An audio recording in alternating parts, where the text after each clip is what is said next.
एक बार एक घना जंगल था। उस जंगल में अनेक तरह के पशु पक्षी रहा करते थे। उसी जंगल में एक पेड़ के ऊपर एक कौवा रहता था। कोया दिन भर काव काव करता इधर उधर घूमता रहता था।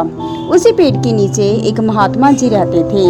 महात्मा जी दिन रात अपनी तपस्या में लीन रहते थे। एक दिन महात्मा जी के चेहरे पर कुछ पानी की बूंदें गिरी। उन्होंने इधर उधर देखा परंतु कोई भी दिखाई नहीं दिया। फिर ऊपर की तरफ देखा। उन्होंने देखा कि एक कौवा रो रहा था। महात्मा जी ने कौवे को नीचे बुलाया और पूछा कि क्या हुआ, तुम क्यों रो रहे हो? तो कौवा बोला, रो नहीं तो और क्या करूं?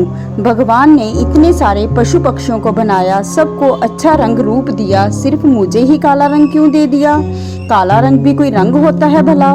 महात्मा जी कोये की बात सुनकर मुस्कुराए और बोले, अच्छा तुम अपने काले रंग से दुखी हो, पर कोयल भी तो काली है, उसे तो भगवान से कोई शिकायत नहीं है। तो कोया बोला, माना कि कोयल भी काली है, परंतु कोयल को कम से कम भगवान ने अच्छी आवाज तो दी है ना। लोग कोयल की आवाज सुनते ही मंत्र मुग्ध हो जाते हैं। मेरी काऊ काऊ सुनते ही डंडा लेकर मुझे दौड़ाने लगते हैं। तो महात्मा जी बोले, कोई बात नहीं, तुम परेशान मत हो, मैं तुम्हारे दुखों का निवारण कर सकता हूँ। मैं अपनी शक्तियों से एक बार तुम जो चाहो वो तुम्हें बना सकता हूँ। यह सुनते ही कोया खुश हो गया और बोला, बाबा मुझे हंस बना दो। हंस क्या शानदार सफेद रंग होता है हंस का, मुझे जल्दी से हंस बना दो, देर मत करो। महात्मा जी बोले, अच्छी तरह से सोच लो, क्योंकि मैं बार बार तुम्हारी इच्छा पूरी नहीं कर सकता, सिर्फ एक ही बार मैं तुम्हारी इच्छा पूरी कर सकता हूँ। मेरे ख्याल से तुझे हंस से एक बार बात करके देख लेना चाहिए कि हंस अपने रंग रूप और जीवन से खुश है या नहीं। कोया बोला, ठीक है, मैं हंस से मिलकर आता हूँ। कौवा झट से उठकर हंस के पास पहुँच गया और हंस से बोला, तुम्हारा रंग रूप कितना अच्छा है, तुम्हें देखकर लोग खुश होते हैं, तुम्हारी फोटो भी खींचते हैं, तुम दिन भर पानी में तैर सकते हो, कितना मस्त जीवन है तुम्हारा। यह सुनकर हंस गुस्से से बोला, चुप हो जाओ ओ कोए। यह सुनकर कोया बोला, क्या हुआ भाई, आपको भी कोई तकलीफ है क्या? अरे तकलीफ ही तकलीफ है ना, यह भी कोई रंग होता है, सफेद मातम मनाने वाला रंग होता है यह। लोग जब फोटो खींचने आते हैं तो मुझे परेशान करते हैं, कंकड़ पत्थर मार मार कर उड़ा कर हमें फोटो खींचते हैं। मैं ना तो ज़्यादा दूर तक उड़ सकता हूँ, ना पेड़ों पर रह सकता हूँ। कोया हंस की बात सुनकर महात्मा जी के पास वापस आया और बोला, महाराज हंस तो मुझसे भी ज़्यादा दुखी है, मुझे हंस नहीं बनना है। ऐसा करो कि आप मुझे तोता बना दो, तोता। महात्मा जी बोले, बना दूंगा, परंतु एक बार तोते से भी मिलाते तो अच्छा होता, क्या पता हंस की तरह तोते को भी कोई समस्या हो। कोया बोला, ठीक है, मैं तोते से भी एक बार मिल ही आता हूँ। इसके बाद वह तोते से मिलने के लिए निकल गया। उसे उसी जंगल के पेड़ पर तोता दिखाई दिया। कौवे ने तोते से कहा, तुम्हारे शरीर का रंग कितना अच्छा है, तुम्हें लोग पालते भी हैं, मिट्ठू कह कह कर पुकारते हैं, तुम्हारी जिंदगी कितनी अच्छी है। तोते ने कहा, हर किसी को दूसरों की जिंदगी अच्छी लगती है, हमें लोग पालने के लिए अपने घर ले जाते हैं और पिंजरे में बंद कर देते हैं, भला पिंजरे में भी कोई जिंदगी होती है?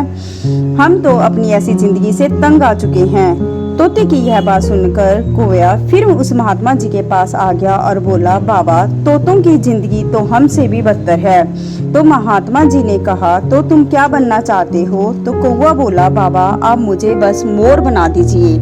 महात्मा जी बोले, एक बार मोर से भी मिला था कि मोर तो अपनी जिंदगी से खुश है ना, कहीं उसे तो कोई प्रॉब्लम नहीं है। तो कौवा बोला, भला मोर को क्या प्रॉब्लम हो सकती है, वो तो हमारा राष्ट्रीय पक्षी है। आप कहते हैं तो चलो मैं एक बार मोर से भी मिल ही आता हूँ। इसके बाद वह मोर से मिलने गया। मोर को देखकर कौवा बोला, मोर भाई तुम्हारा रंग कितना अच्छा है, भगवान ने तुझे कितने सुंदर पंख दिए हैं, तुम राष्ट्रीय पक्षी भी हो, तुम्हारे नाचने पर बारिश होती है, कितना अच्छा जीवन है तुम्हारा। मोर बोला, तुम्हें कहाँ से मेरा जीवन खुश नजर आता है? जिसके जीवित रहते ही उसके पंख उखाड़ लिए जाएं, वो भला कैसे खुश हो जा सकता है? लोग हमारे सुंदर पंखों को बेच देते हैं, चाहे मैं राष्ट्रीय पक्षी भी हूँ, फिर भी लोग हमारा चोरी छुपे शिकार करते हैं, हमारे सुंदर पंख ही हमारे सबसे बड़े दुश्मन बन जाते हैं। पता नहीं भगवान ने मुझे मोर क्यों बना दिया, इससे अच्छा तो तेरे जैसा कौवा ही बना देते। कौवा बोला, भला ये काला रंग भी कोई रंग होता है? मोर बोला, तुझे काले रंग की पड़ी है, हमें हमारी जान के लाले पड़े रहते हैं। तो कौवा बोला, ना हंस खुश है अपने जीवन से, ना तोता खुश है अपने आप से, तो अपने जीवन से खुश कौन है? किसका जीवन सबसे अच्छा है? तो मोर बोला, तेरा तेरा जीवन सबसे अच्छा है। तो कौवा बोला, कैसे? तो मोर बोला, तुझे ना तो अपनी जान का खतरा है, ना पिंजरे में बंद होने का डर। तू खुले आसमान में बिना किसी डर के उड़ सकता है। यह सुनकर कौवा शांत हो गया और सोचने लगा कि मैं आज तक भगवान को कोसता रहा, अपने रंग रूप और आवाज को लेकर दूसरों को अपने से बेहतर समझता रहा, परंतु आज पता चला कि मेरा जीवन कई जीव जंतुओं से बेहतर है।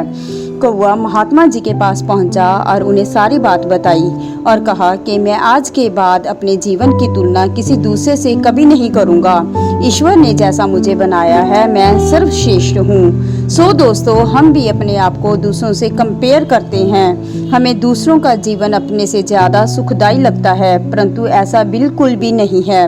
हर किसी को अपने जीवन में कोई ना कोई दुख जरूर होता है। हमारा जीवन अमूल्य है, इसकी हमें कदर करनी चाहिए।